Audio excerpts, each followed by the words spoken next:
I spent years chasing success, only to realize I was living someone else's dream, and this is how I started to find myself.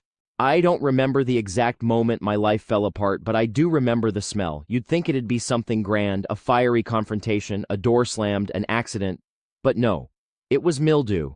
The kind that creeps into cheap apartment carpets when the rain finds a way in, and no one gives enough of a damn to fix it. That smell is still locked in my memory like an unpaid bill, a mix of damp, rot, and cheap cologne I used to drown out the truth. It was 7:12 a.m. on a Monday. I was lying on a stained mattress on the floor, no bed frame because I sold that 2 weeks prior to make rent. I stared at the ceiling, which had a brown water spot that looked like Jesus if you squinted sideways, and I thought, is this it? Is this what a man becomes after 8 years in corporate consulting? I was 33. On paper, it looked good once. Cornell grad, PwC, then a boutique firm where I worked 70-hour weeks and told myself I was climbing. I had a LinkedIn profile that buzzed. Photos in suits, panels, awards. But all of that ended in a quiet conference room when a partner put his hand on my shoulder and said, "You've been great, Aman, but they're cutting a third of the team. I fought for you. I'm sorry." I said thank you. I shook his hand. I even sent a thank you email later. Then I went home and sat on my kitchen floor for 4 hours, listening to the hum of my refrigerator and wondering how I'd tell my parents.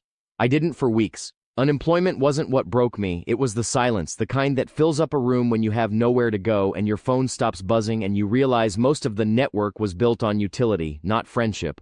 At first I updated my resume, I reached out, I pretended I still had momentum, but by month 4 I was sleeping until noon and rationing peanut butter. I started ignoring my mother's texts. Not because I didn't love her, but because I couldn't handle the kindness, not when I was drowning. And then came the mildew, the smell, the trigger. I stood up one day and realized I hadn't spoken to another human being in 3 days. And I lost it. I punched the wall, screamed into a pillow, collapsed. I cried hard, ugly animal tears. Then I did something I hadn't done in years. I called an old friend. His name was Dinesh.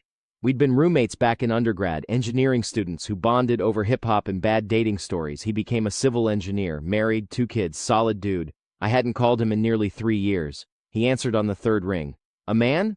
I didn't even say hello, I just said, "I think I'm disappearing, man." There was a pause, then he said, "Stay with me for a few days. Pack a bag, just come." Dinesh lived out in Jersey now, Maplewood, quiet suburb, tree-lined streets, the kind of place that made you feel like things worked the way they were supposed to. His wife, Priya, greeted me at the door like I was family. Even though the last time I saw her was at their wedding 8 years ago, she hugged me and said, "You're thinner than I remember. You eating okay?" I gave the only honest answer I could. Not really. They didn't push. That's something I'll always be grateful for. No probing questions, no pity, just a guest room, warm food, and the sound of their 2 kids, Arjun and Meera, yelling about who got the blue spoon at breakfast. I'd forgotten what human rhythm felt like. Wake up, shower, eat, talk, sleep, repeat. Dinesh didn't ask about jobs or plans until the 3rd night. We were sitting in his backyard. Fall had just begun, and the air was sharp. He passed me a beer and said, "I know you don't want advice, so I won't give you any. Just tell me one thing. What would you do if you weren't afraid?" I didn't answer right away. I looked up at the stars, and for the first time in months, I realized I hadn't thought about my resume in days. I hadn't checked LinkedIn once. I'd been building Lego castles with Arjun and talking to Priya about how parenting is just long-term improv comedy. So I said, if I wasn't afraid, I'd write. He raised an eyebrow. Like fiction? No, just truth, stuff that's been sitting inside me for years. Stuff I never let out because I was too busy performing. He nodded. So do it. It was that simple. The next morning, I sat at the dining table with a cup of black coffee and a blank Google Doc. The page stared back at me like it knew all my secrets. I wrote a sentence, then deleted it. Wrote another, deleted again. Then I left it open while I played with Meera on the floor, trying to remember how to be a human being before being a man with a title. It took 3 days to write the first page. What came out wasn't beautiful, it wasn't even good, but it was mine, and I kept going. Each morning before anyone else woke up, I wrote. Sometimes a paragraph, sometimes 3 pages. I didn't call it a memoir. I didn't even know what it was. I just let the truth bleed out. Stories about growing up as a first-gen immigrant kid in Queens, about pretending I had it all figured out when I didn't, about chasing a version of success that made me feel hollow. Dinesh read some of it, quietly, then he looked at me and said, "This feels like someone waking up." 2 weeks in, Priya found me doing the dishes. She smiled and said, "You should stay as long as you need, but just know, this house is built on movement. No one stays still for too long." She wasn't being rude, she was inviting me back into life. So I got a part-time job. Nothing glamorous, just working the register at a local bookstore. I told myself it was temporary, but secretly, I liked it. There was a stillness in it. A kind of humility. No one cared where I went to school. No one asked about my career gap, they just asked if we had the new Colleen Hoover or if the poetry section was alphabetized. I met a woman there. Her name was Leigh. She came in every Tuesday around 4 p.m., always bought secondhand fiction, always had headphones on. One day she forgot her wallet and made a joke about how capitalism was out to get her. I laughed and said, "Aren't we all?" She raised an eyebrow. "You work here or just loiter and philosophize?" "Both." She smiled. "Cool, I'm Leigh." We didn't fall in love right away. This wasn't that kind of story. But she made me laugh. And I started to feel something I hadn't in a while, curiosity. Leigh had this way of asking questions that felt like fishing lines into my soul. "You always look like you're thinking about 3 things at once," she said one evening. We were sitting on the bookstore's worn brown couch after hours, sipping herbal tea from mismatched mugs. "Do you ever just sit with one feeling?" I wanted to say something clever, maybe something self-aware. But I realized in that moment, I didn't even know how to name half the feelings I'd buried over the years. They'd calcified into performance, like layers of professionalism wrapped in just enough empathy to appear human. "No," I admitted, "I don't think I know how." Leigh nodded. "That's honest, most men fake their way through that answer."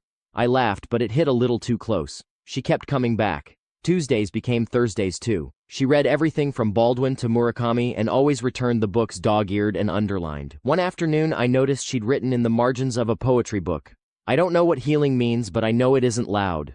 I started writing again after that, not the memoir. I wasn't ready to untangle my whole life yet, but small scenes, moments, conversations. I wrote about my father teaching me how to tie a tie and saying nothing else the entire car ride. I wrote about my ex's laughter during our first trip to Costa Rica and how I knew even then it wasn't going to last. I wrote about Dinesh and the backyard and the slow grace of starting over. Leigh read some of it. She never critiqued, just nodded and said, "Feels like you're remembering how to be a person." I started talking to my parents again too, just small check-ins at first. My mother would ask if I was eating. My father would ask if I was saving money. They didn't really know how to ask if I was okay, and I didn't know how to answer anyway. But during one call, my dad paused and said, "You were always too hard on yourself, son, even when you were 10.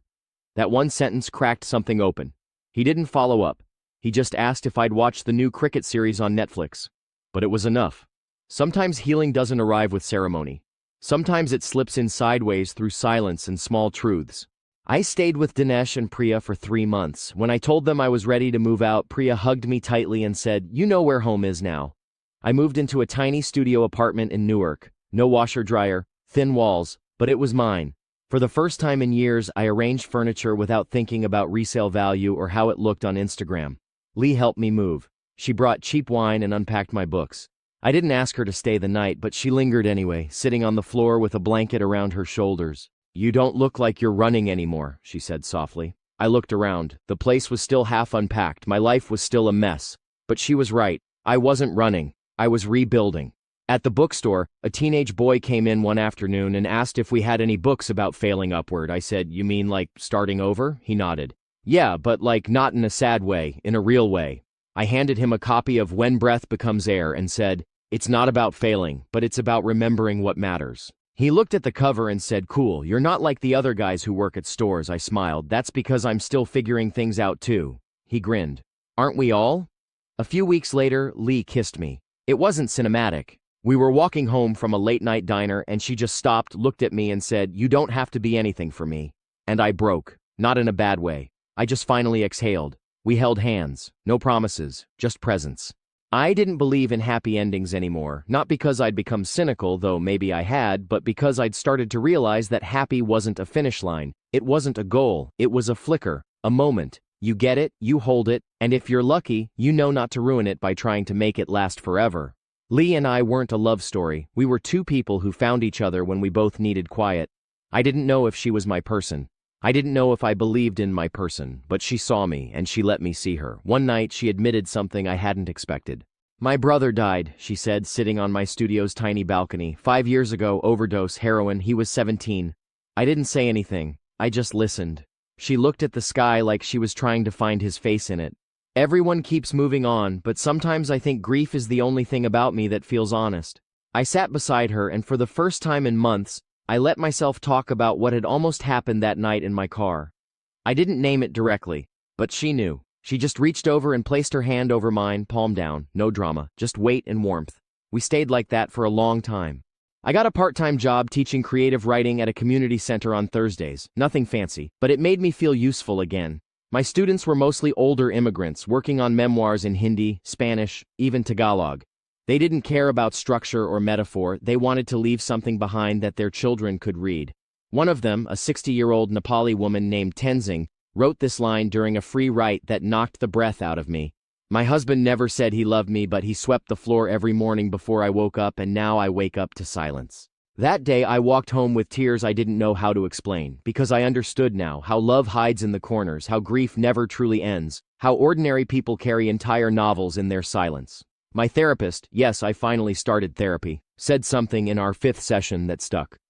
You were raised to perform excellence, but you weren't taught how to tolerate vulnerability. That's why failure felt like death. He paused and added, but now you've failed. And you're alive. So what does that make you? I sat there trying to answer. I didn't have the words, but something settled inside me that day. Maybe survival was a kind of success too. By winter, I'd stopped thinking about what my old coworkers were doing. I even sent one of them a Christmas card. No explanations, just hope you're well, he replied, and we caught up. It wasn't weird, it was just time doing its quiet work. My parents visited in January. My father sat on the edge of my futon and said, "It's small, but peaceful," which from him was high praise.